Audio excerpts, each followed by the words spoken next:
Hey, what's up? It's another episode of Watch You Strappin, and these are not reviews. They're just quick wristwatch check of the day with a strap of choice. And today I am on the GL0400.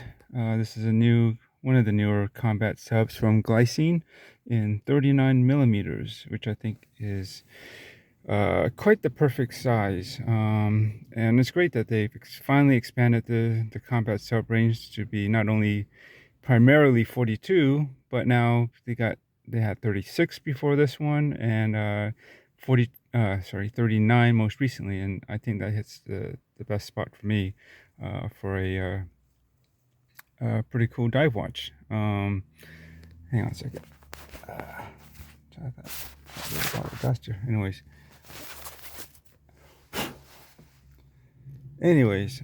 What was I gonna say? Yeah, this is a blue version. I really love this blue that's on here. Brushed aluminum bezel, and that radiant blue just looks really good. And today I got this on a Erika's original MN strap. This is a Trident. This is a color, which is basically like a dark, like a navy blue, and and it has a gray center stripe. And I bought this a little while ago for a different watch, but I was trying to get a look of one of those newer Pelagos from Tudor, the FXD. That's for the Marine Nationale kind of look. They have something in this color, but the strap is a completely different configuration and build. But uh, the Marine Nationale did use something similar in terms of their um, straps using material from parachutes. It's an elastic strap. And what's great about Erika is, although they are kind of pricey, I think they roughly start close to around 70s, very close to 80, somewhere around there these days. You have a lot of strap options. They have different sizes, different colors. You can choose the center stripes. You can choose the hardware, stainless steel, with brush or polish. There's black PVD. There's even bronze. I do have some of those. The stitching that's like right here, the cross stitching, and I think there's one over on this side. Those can be customized too, to be any other color you want. I just had it in gray. I just kept it fairly monotone, or yeah, in like a blue grayish scheme, and I think that looks cool, and I think it definitely works on this watch. That's basically it. I actually recorded this yesterday, but the lighting condition wasn't the best, and today it's actually pretty overcast or gray and foggy. So actually, that works as a perfect light box, uh, and keeping the colors more neutral instead of sunny, where it might warm up the image a bit. Anyways, let me just give for, for a look back. Um, yeah, it's I think the 39 works great. Got a nice downturn on the lugs. My wrist is just under 7 inches. Well, at least last I measured it, 6.875 inches, or 6 and 5/8. No, 7/8, something like that. Somewhere between a 3/4 and a full 7 inch. Anyways,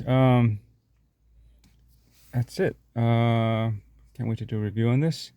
Really liking the kind of vintage inspired, like military mil sub, snowflake-ish. Well, it's not really snowflake in this case, but the stuff that Rolex and Tudor kind of put out back in the days, and but in a modern package, such as the one from Glycine here, and it's done something original here. Also, it's not a complete copy. I believe one thing details. I love that silver ring that's around between the crystal and the bezel. It's just, I always like that feature on watches and dive watches or anything with a rotating bezel. It just kind of frames the dial and creates a neat little separation between the bezel insert and the crystal. I don't know, it looks a little more finished, just kind of a cool detail. And yes, the dial in general is very reminiscent of, I guess, a Submariner style layout with the triangle, you know, rectangular batons and the round indexes, but they managed to keep, Glycine managed to keep it more symmetrical by keeping a date. If you're going to put a date on here at the 6 instead of traditionally at a 3, which I prefer it at the 6 myself, and I think adding that inner 24-hour track, well, I guess it's still a 12-hour, but it's the PM version, right? 13 through 24. Just gives it almost military and kind of appeal, or even slightly field watches, right? Because you often see that on field watches, and I don't know. I think it all works together pretty nicely, and that's something different. And it's at the same time that's not a complete copy, right? Which sometimes I don't mind. I admit I do like an homage in all sense of the word and definitions. There's varieties of homages, but this one's cool the way they did this one. Anyways, that's about it. I gotta go, and I'll check you in the next one. Thanks for watching. Laters.